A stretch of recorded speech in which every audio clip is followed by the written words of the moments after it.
खुलुमबाय बेयो Bodoland इंखं television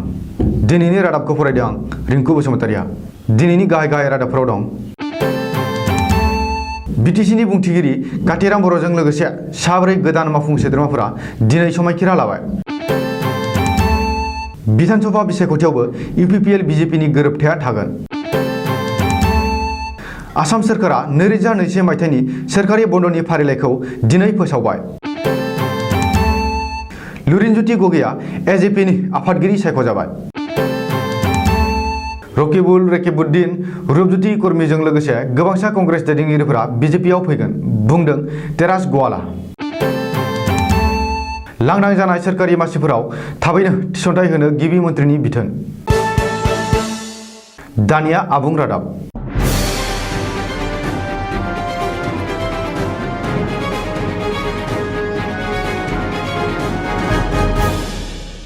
UPPL BJP और जीएसपीनि जथायारि बीटीसी सोरखारनि बुंथिगिरिजों लोगोसे साब्रै गोदान मावफुं सोद्रोमामोना दिनै समायखिरा लाबाय बीटीसी सेक्रेटारियेट मावख'नि नब्लाङाव बानजायनाय मेहेरगोनां हाबाफारियाव बीटीसीनि बुंथिगिरि आरो गुबुन साब्रै मावफुं सोद्रोमामोनखौ आफां आसामनि कमिसनार राजेश प्रसादआ दिनै समायखिरा लाहोदों मख'नो गोनांदि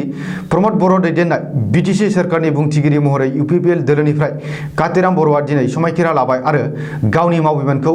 आजावबाय बबेखानि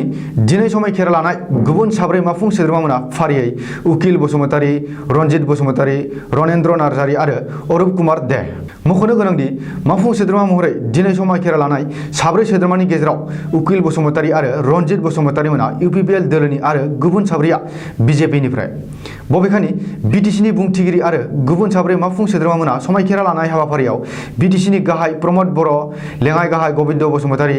बीटीसीनि principal secretary doctor Siddharth Singh MP Nabakumar Sarania बीजेपीनि एमएलए अशोक सिंघाल आरो राज्य सभानि बारग' एमपि आरो यूपीपीएल दोलोनि बारग' आफादगिरि उर्खाव गोरा ब्रह्मजों लोगोसे जथायारि दोलोनि दैदेनगिरि आरो सोद्रोमामोना बाहागो लायो मख'नो गोनांदि बीटीसीनि गाहाय प्रमद बर' लेङाइ गाहाय गबिन्द बसुमतारीजों लोगोसे गुबुन साथाम मावफुं सोद्रोमामोना थांनाय 15 डिसेम्बर खालिनो समायखिरा लादों बीटीसीआव प्रमद बर' दैदेननाय यूपीपीएल दोलोजों बीजेपीनि गोरोबथा खालामनाया फैबाय थानाय 2021 मायथाइनि विधानसभा बिसायख'थियावबो सोलिबाय थागोन आसाम रायजोआरि बीजेपीनि आफादगिरि रनजित कुमार दासआ दिनै बे बाथ्राखौ फोसावदों मख'नो गोनांदि बीटीसीआव सोलायनाय आरो गुबुन गुबुन हारि हारिसानि गेजेराव समान जौगाथायनि स्ल'गानजों बीजेपी आरो यूपीपीएल दोलोआ गोरोबथा खालामनानै जथायारि सोरखार दादों आरो बीजेपीआ बीपीएफखौ नागारनानै यूपीपीएल दोलोजों गोदानै गोरोबथा खालामदों बबेखानि फैबाय थानाय विधानसभा बिसायख'थियाव बीजेपीआ बीपीएफजों गोरोबथा खालामनायनि 1% आसा गैया होननानै बुंदों रनजित कुमार दासआ आरो थागिबि असमिया आरो साफ्रोमबो भारतनि नोगोरारिफोरानो बीजेपीजों लोगोसे दं होननानै दाबि खालामदों बेजों लोगोसेनो 2021 मायथाइनि विधानसभा बिसायख'थियाव बीजेपीनि दैदेननायाव मोन 103 मासियाव देरहानानै फिन सोरखार दागोन होननानै दाबि खालामदों आरो बीजेपीनि आखायाव थानाय मोन 87 मासिजों लोगोसे गुबुन मोन 17 मासिफोरा सरजाबफागोन होननानै रनजित कुमार दासआ बुंदों सोलिफु 2020 बोसोरा जोबलांनानै गोदान बोसोर 2021 आव हाबनो गेजेराव आरो साननैसोल' सान दंसै फैगौ 2021 मायथाइयाव सानबेसे सोरखारि बन्द थागोन बेनि बागै दिनै आसाम सोरखारा सोरखारि बन्दनि फारिलाइखौ फोसावबाय सोरखारा फोसावनाय फारिलाइ बायदियै 2021 मायथाइनि गिबि जानुवारि दानाव मागो फोरबो सुबुंखान्थि सान दल जात्राखौ लानानै गासै 8 सान सोरखारि बन्द थागोन फेब्रुवारि आरो मार्च दानाव सानसेल' सोरखारि बन्द थागोन एप्रिल दानाव बैसागो फोरबो आरो गुबुन गुबुन सानखौ लानानै गासै सानबा सोरखारि बन्द थागोन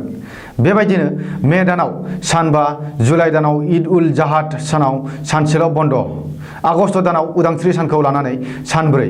सेप्तेम्बर दानाव श्रीमन्त शंकरदेवनि तिथि सानखालि सानसेल' बन्द अक्ट'बर दानाव दुर्गा फुजाखौ लानानै 6 सान नभेम्बर दानाव सानबा आरो डिसेम्बर दानाव साननैल' सोरखारि बन्द थागोन मख'नो गोनांदि मख'जानाय गासैबो सोरखारि बन्दजों लोगोसे दानसेयाव सानब्रै रबिबारनि बन्द थागोन आसुनि बारग' गाहाय नेहाथारि लुरिनज्योति गगैखौ असम जातीय परिषदनि आफादगिरि सायख'बाय शिबसागराव बानजायनाय एजेपिनि जथुमायाव लुरिनज्योति गगैखौ एजेपिनि आफादगिरि सायख'दों मख'नो गोनांदि शिबसागराव बानजायनाय एजेपिनि जथुमायावसो लुरिनज्योति गगैआ दोलोआव हाबदोंमोन आसु नागारनानै गोख्रों राजखान्थियाव आगान होनाय लोगो लोगो लुरिनज्योति गगैआ मोनसे ओनसोलारि राजखान्थि हान्जानि आफादगिरि महरै सायख'जादों मख'नो गोनांदि आसुनि बारग' गाहाय नेहाथारि लुरिन ज्योति गगैआ आसु नागारनानै 16 डिसेम्बर बुधबार खालिसो असम जातीय परिषद सुंद'यै एजेपिआव हाबनानै गोख्रों राजखान्थियाव बाहागो लादोंमोन। एजेपिआव हाबनानै गोख्रों राजखान्थियाव बाहागो लानायनि 24 घन्टानि गेजेरावनो लुरिन ज्योति गगैखौ दोलोनि आफादगिरि सायख'नाय जायो आरो मोनसे राजखान्थि हान्जानि गिलिर बिबानखौ होयो। सुलुङाव मिथिनो मोननाय बादिब्ला दाखालिसो एजेपि नागारनानै एजेपिआव हाबफैनाय पाटासारकुसिनि एमएलए पबिन्द्र देकानो मावफुं आफादगिरिनि बिबान होनाय जायो।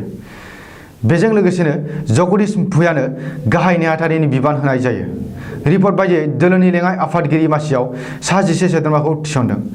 सा 11 सोद्रोमाखौ ओनसोलारि नेहाथारि आरो सा 11 सोद्रोमाखौ ओनसोलारि फोनांजाब नेहाथारि महरै थिसननाय जायो। बबेखानि आसु आरो एजेवाइसिपिनि दैदेननायाव गोदानै दाजानाय ओनसोलारि राजखान्थि हान्जा असम जातीय परिषदआ फैगौ 2021 मायथाइनि बिधान सभा बिसायख'थियाव आसामनि गासैबो मोन 126 बियाबावनो बिजाथि दैखांगोन होननानैबो फोसावदों।